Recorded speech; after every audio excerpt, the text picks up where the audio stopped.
August 17, 1943, 18,000 feet above the Solomon Islands.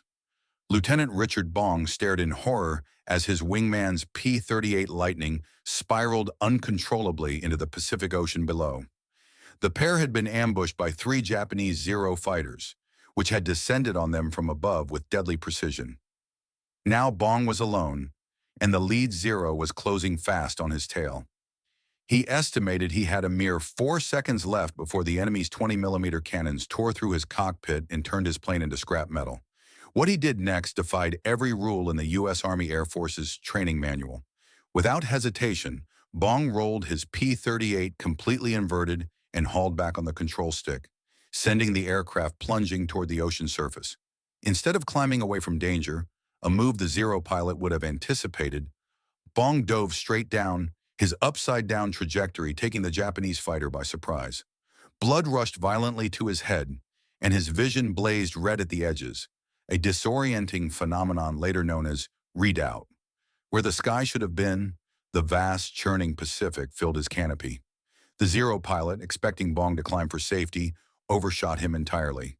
In those 3 crucial seconds of confusion, Bong righted his aircraft beneath the Zero and pulled upward sharply. Unleashing a hail of gunfire from his P-38's nose-mounted .50 caliber machine guns, he raked the Zero's belly, a blind spot no Japanese pilot had ever been taught to defend against. The enemy fighter disintegrated in a ball of flame and debris. By that fateful August day, American pilots in the Pacific theater were grappling with a brutal, unforgiving reality. The Japanese A-6M-0 could outturn any Allied fighter in the sky. Japanese pilots exploited this advantage with ruthless efficiency, turning dogfights into one-sided slaughters. U.S. tactical doctrine strictly forbade pilots from engaging in turning battles with Zeros. Instead, they were ordered to use their planes' superior speed and firepower to execute hit-and-run attacks. Dive, shoot, climb away, and never linger. But the numbers told a grim tale. During the first year of Pacific air combat, the Zero boasted a staggering kill ratio of nearly 3-to-1 against American fighters. At combat speeds, the Zero could turn inside a circle roughly 400 feet tighter than a P-38 Lightning. Any American pilot foolish enough to engage in a dogfight quickly found themselves in the Zero's crosshairs, doomed by their own mistake. Lieutenant Colonel Thomas Lynch laid bare the crisis in his August 1943 after-action report. "Our pilots hold a clear speed advantage, but we cannot sustain prolonged combat," he wrote. "The moment we slow down or attempt to turn with the Zero, they have us dead to rights. In turning fights, we trade 1 kill for every 3 losses, a catastrophic ratio that cannot continue." The P-38 Lightning, for all its flaws, brought critical advantages to the fight. Its twin Allison engines generated a combined 2,600 horsepower, propelling the plane to a top speed of 414 miles per hour. Mounted in the nose were 4.50 caliber machine guns and a single 20mm cannon, all calibrated to fire in tight unison, delivering devastating firepower to a single point. A skilled P-38 pilot who maintained speed could shred a Zero in a single pass, but combat rarely afforded such ideal conditions. Japanese pilots were battle-hardened veterans, many of whom had been flying combat missions since the late 1930s over China. They understood air combat energy management at an expert level, knowing exactly how to force American pilots into slow, turning fights where the Zero's agility became unbeatable. One of their most effective tactics was the bait and switch. A single Zero would fly straight and level, appearing vulnerable and inviting an attack. When an American pilot took the bait and committed to the strike, 2 more Zeros would drop from the clouds above or slide in silently from the flanks, ambushing the unsuspecting attacker. Suddenly on the defensive, the American pilot had no choice but to enter a turning fight, sealing their fate.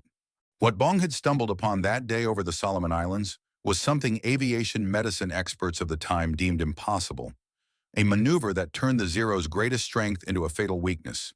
The inverted dive exploited both physics and psychology, using negative G-forces to outmaneuver an opponent trained to anticipate only positive G-force climbs and turns. In normal flight, positive G-forces push blood downward toward the pilot's feet. causing vision to narrow or even black out entirely at 5 to 6 Gs. But when a pilot rolls inverted and pulls the stick forward, they experience negative G-forces, which flood blood into the head, triggering the disorienting readout effect. In 1942, U.S. military medical studies warned that humans could barely tolerate negative G-forces. Even -2 Gs, researchers claimed, caused severe discomfort, disorientation, and potential retinal damage. Official guidance prohibited negative G flight entirely, but those studies had been conducted in controlled laboratory settings, with test pilots sitting safely on the ground, not being shot at by enemy fighters. In the chaos of combat, the math changed dramatically. A pilot who endured 2 seconds of redoubt but escaped a Zero's gun sights lived to fight another day. A pilot who strictly followed the rules but stayed in the Zero's crosshairs died. The choice wasn't between comfort and discomfort, it was between temporary blindness and permanent death. The science behind why Bong's inverted dive worked boiled down to 2 critical factors: energy management and opponent prediction. When a Zero pilot secured a tail position on an American fighter, they expected one of 2 responses. Either the American would try to outturn them, a suicidal move, or climb away, which drained the American plane's speed and energy, making it an easy target. Bong's maneuver did neither. Instead, it converted altitude into speed in a direction the Zero pilot never saw coming, a vertical dive that left the Japanese fighter struggling to keep up.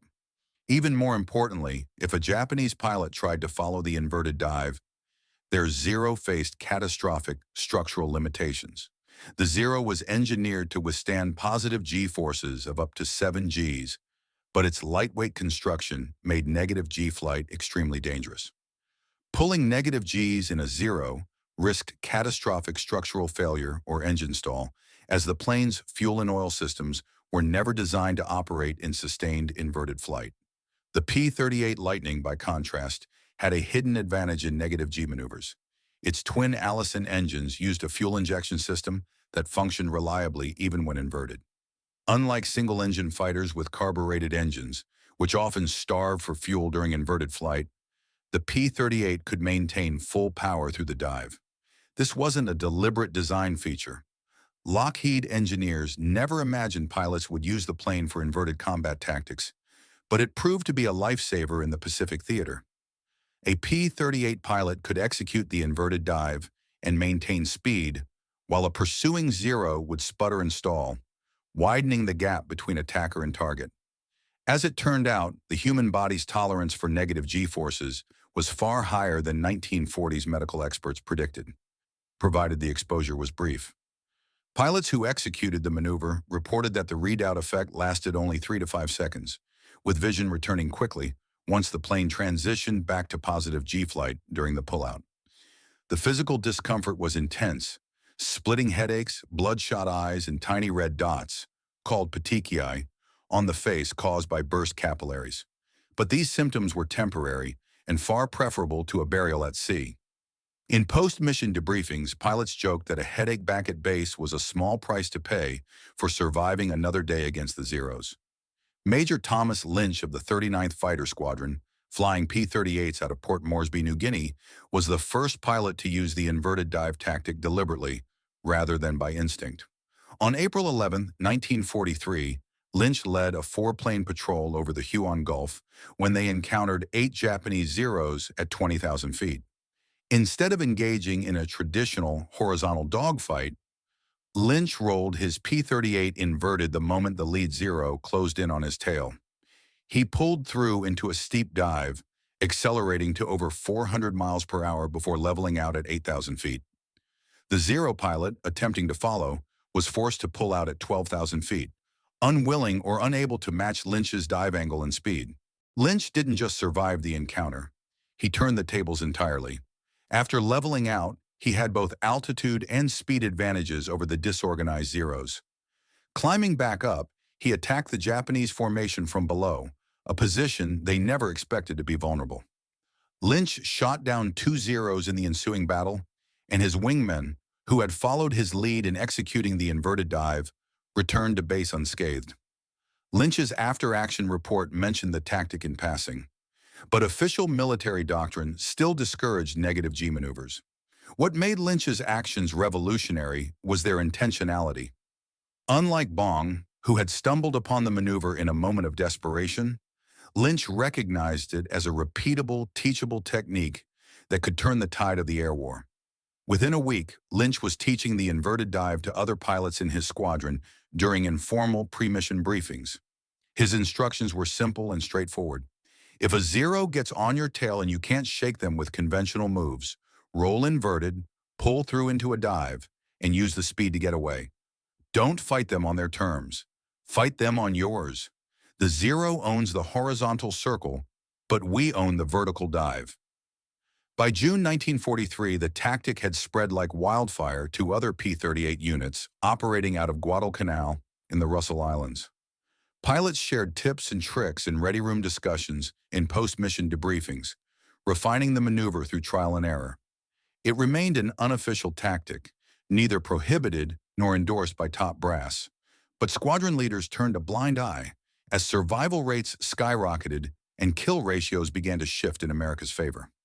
The reluctance to formalize the tactic stemmed partly from liability fears. If a pilot was killed attempting the inverted dive, military leaders worried they would face scrutiny for authorizing a maneuver that contradicted established training and medical guidance. So the tactic spread through word of mouth, with experienced pilots showing rookies how to execute it safely, without a single line of written documentation.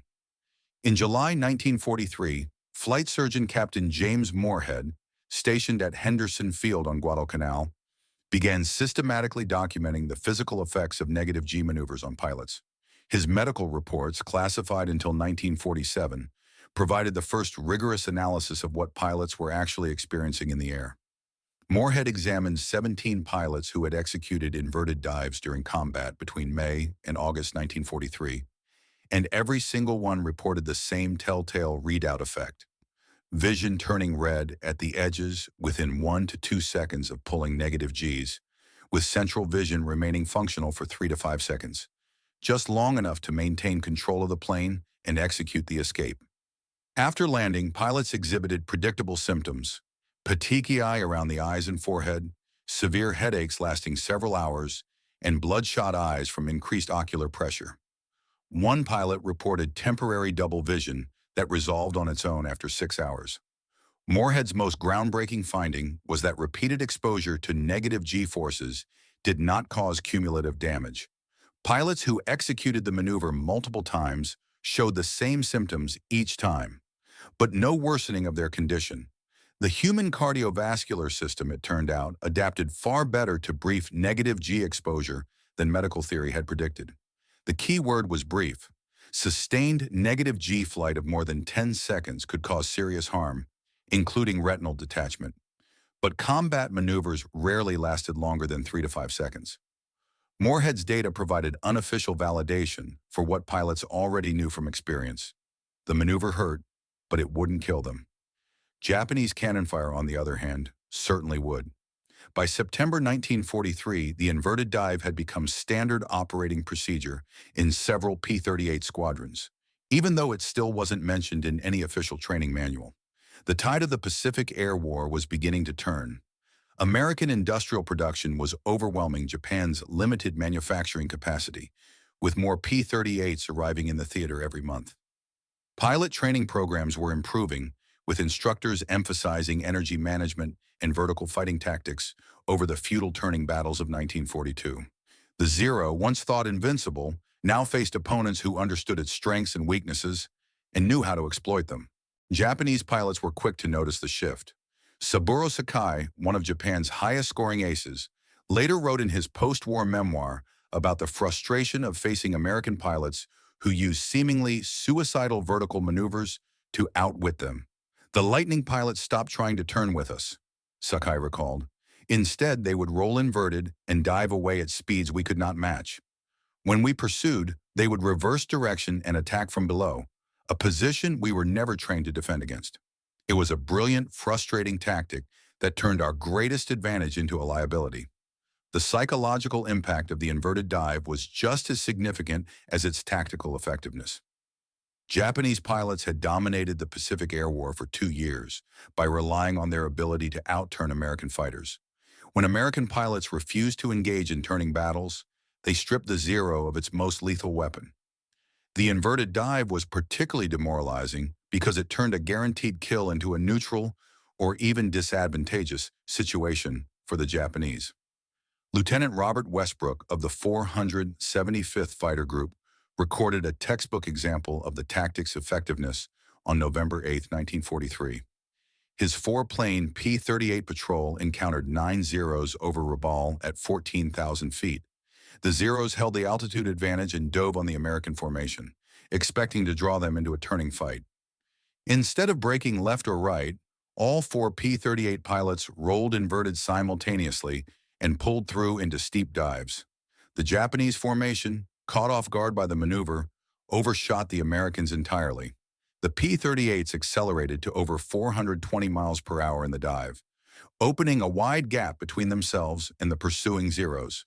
At 6,000 feet, the American pilots pulled out of the dive, reformed their formation, and climbed back into the fight with both speed and positional advantage. The Zeros, now low on altitude and drained of energy, were easy targets. Westbrook's flight shot down 3 Zeros without suffering a single loss. In his after-action report, Westbrook explicitly credited the inverted dive with preventing what would have been a disastrous engagement and turning the tide of the battle in America's favor.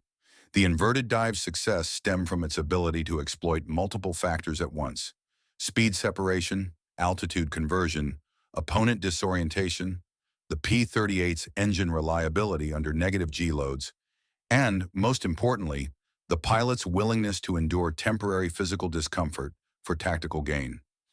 This last factor proved decisive. American pilots learned to embrace the redoubt effect, knowing it was a small price to pay for survival. Japanese pilots, meanwhile, found that their Zeros handled poorly under negative G forces, making pursuit of an inverted P-38 both dangerous and futile. By early 1944, the tactical balance in the Pacific had shifted dramatically. P-38 squadrons using vertical fighting tactics achieved kill ratios that reversed the earlier Japanese advantage. The 475th Fighter Group, which fully adopted the inverted dive by December 1943, recorded a 5-to-1 kill ratio in their favor during the first quarter of 1944. Other squadrons reported similar improvements, with American pilots finally gaining the upper hand in the brutal air battles over the Pacific. In March 1944, nearly a year after pilots had first started using the maneuver in combat, the 5th Air Force in the Southwest Pacific began incorporating vertical maneuvers into official tactical guidance. The delay reflected the military's institutional caution about endorsing a technique that contradicted established doctrine and medical advice. But the combat results were impossible to ignore. New training materials included sections on negative G flight, though the language remained cautious. Pilots were instructed to use inverted maneuvers only when facing imminent threat with no other escape option, with emphasis on brief duration, proper technique, and awareness of physical effects. It was permission without encouragement, a quiet acknowledgement that the pilots had been right all along. Pilots interpreted the guidance in their own way. If the tactic worked and command wouldn't prohibit it, that was authorization enough. By mid-1944, every P-38 pilot in the Pacific knew how to execute an inverted dive. Many practiced the maneuver during training flights, despite official discouragement, because they understood that the first time they executed it shouldn't be with a Zero on their tail. Aviation medicine research continued throughout the war, with flight surgeons discovering that pilots could build tolerance to negative G forces through repeated exposure, similar to how they trained to withstand positive Gs. The human body adapted over time. Blood vessel walls strengthened, visual recovery time shortened, and symptoms became less severe with experience. Pilots who had executed 20 or more inverted dives reported far milder headaches and redoubt effects than those performing it for the first or second time. This created an experience gap, with veteran pilots handling the maneuver far more effectively than rookies, a skill that separated those who survived the war from those who didn't. Squadrons began informal mentoring programs, with experienced pilots taking new arrivals up for training flights to demonstrate the inverted dive in controlled conditions before they faced combat. The maneuver wasn't just a tactical trick, it became part of the P-38's fighting culture in the Pacific, a shared experience that bonded pilots across squadrons. When pilots from different units met, they would compare notes about their worst readout, their fastest dive speed, or the time the maneuver saved their life. It created a unique camaraderie built on shared suffering and tactical competence. Japanese pilots eventually adapted to the tactic. By late 1944, experienced Zero pilots learned not to follow P-38s through vertical maneuvers, breaking off pursuit when an American fighter rolled inverted. They knew that attempting to follow was futile and potentially fatal, as the Zero's lightweight construction couldn't handle the stress of negative G flight. This adaptation didn't render the inverted dive obsolete. It simply ensured that the maneuver achieved its primary goal: breaking contact with the enemy and preventing the Zero from establishing a kill position. Pilots continued to refine the technique throughout the war, experimenting with variations like half rolls before diving to reduce negative G exposure, or combining the inverted dive with a barrel roll during pullout to create an unpredictable flight path. The basic maneuver spawned dozens of tactical refinements tailored to different combat situations. The legacy of the inverted dive extended far beyond World War II. During the Korean War, 1950 to 1953, American F-86 Sabre pilots found themselves in a familiar situation, facing Soviet-built MiG-15 that could outturn them at most altitudes. Soviet and Chinese pilots exploited this advantage with the same ruthlessness as Japanese Zero pilots had a decade earlier. Captain Joseph McConnell, who became America's top ace of the Korean War with 16 confirmed kills, explicitly credited vertical fighting tactics learned from World War II veterans for his success. In debriefings, McConnell described using negative G dives to escape MiG attacks when caught in disadvantageous positions, relying on the same principles of energy management and opponent prediction that had served Bong and Lynch so well.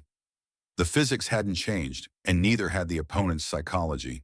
The MiG pilots expected horizontal maneuvers, and the sudden vertical dive created the confusion and separation McConnell needed to survive. The jet age brought new challenges, however.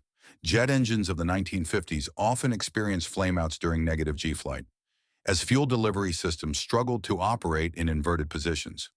F-86 pilots learned to keep their inverted dives brief, not just for physiological reasons, but to avoid engine failure.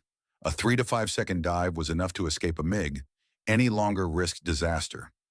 Modern aviation medicine has extensively studied negative G forces since those early World War II experiments, with research conducted by the U.S. Air Force School of Aerospace Medicine in the 1960s confirming what Bong and his fellow pilots discovered through necessity. Humans can tolerate brief exposure to -2 to -3 Gs with minimal long-term effects. The readout effect occurs because negative G forces cause a dramatic increase in blood pressure in the cranial blood vessels, engorging the small blood vessels in the eyes and turning the visual field red. Recovery is rapid once positive G flight resumes, with no permanent damage if exposure is brief. Modern research shows that permanent harm requires either very high negative G forces, above -5 Gs, or sustained exposure more than 15 seconds, conditions rarely encountered in combat. Fighter aircraft design has evolved to accommodate negative G maneuvers, with the F-16 Fighting Falcon, introduced in the mid-1970s, incorporating fuel systems specifically designed to operate under negative G conditions. The F-16's fly-by-wire flight control system allows for sustained inverted flight without the engine problems that plagued earlier jets, turning negative G maneuvers from an emergency survival tactic into a standard part of the aircraft's performance envelope. Today, the U.S. Navy's Top Gun School teaches negative G tactical maneuvers as core curriculum, a program established in 1969 after American pilots in Vietnam struggled against more maneuverable MiG fighters.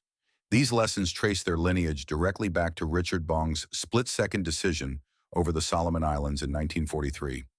When your opponent has a turning advantage, fight them in the vertical dimension.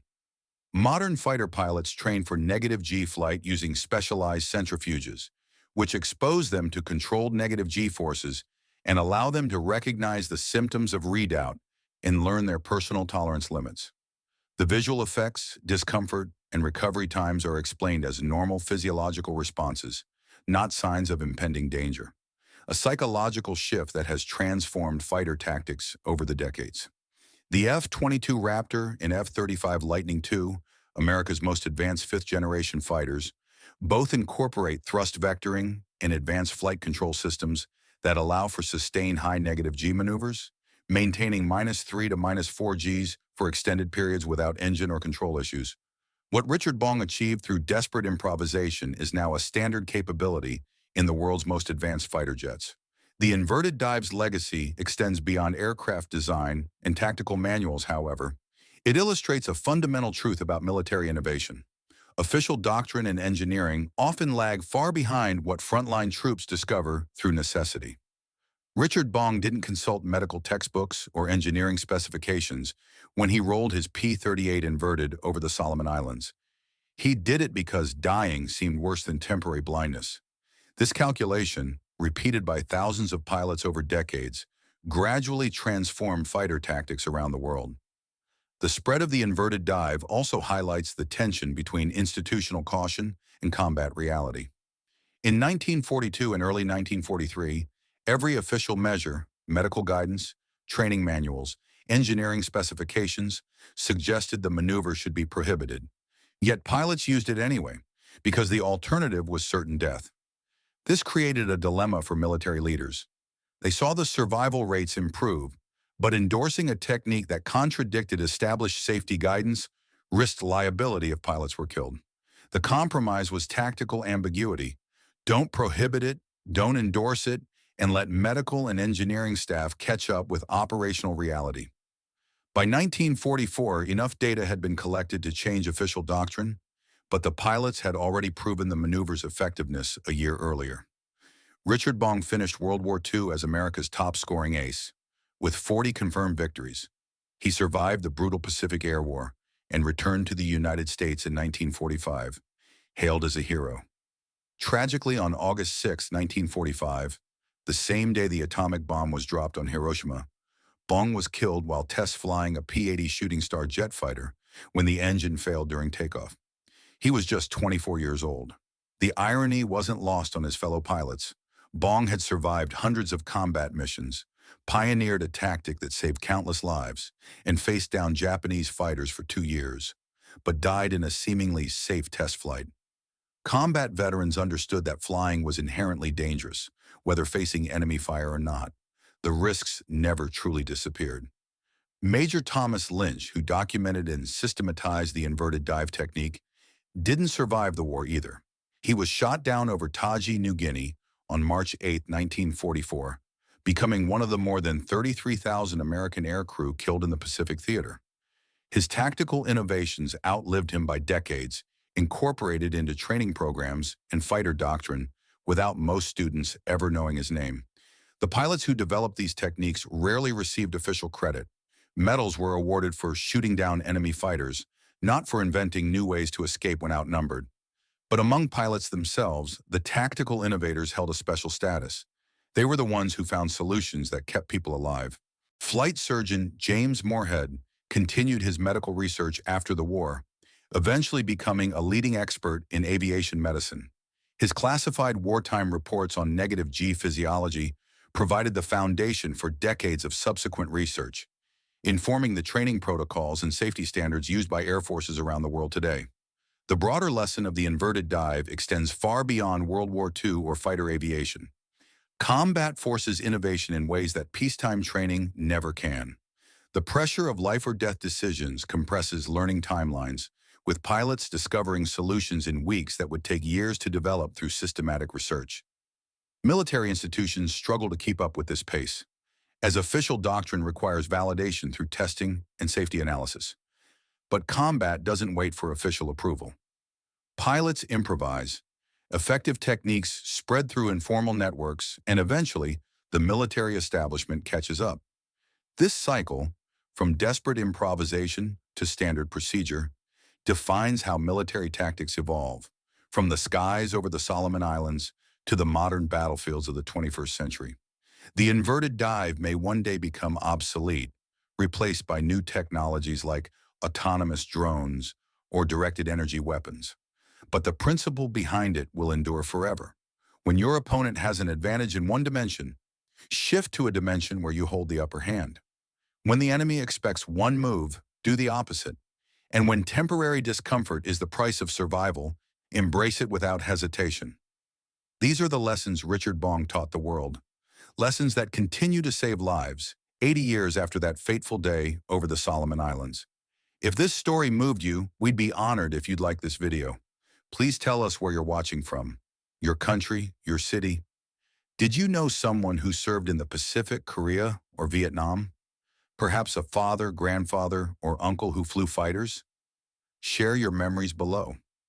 These stories connect us across generations. The pilots who pioneered these tactics couldn't have imagined we'd still be discussing their innovations 80 years later. But their courage, ingenuity, and willingness to push beyond accepted limitations created knowledge that saves lives today. Thank you for watching. Thank you for remembering. These stories must not be forgotten.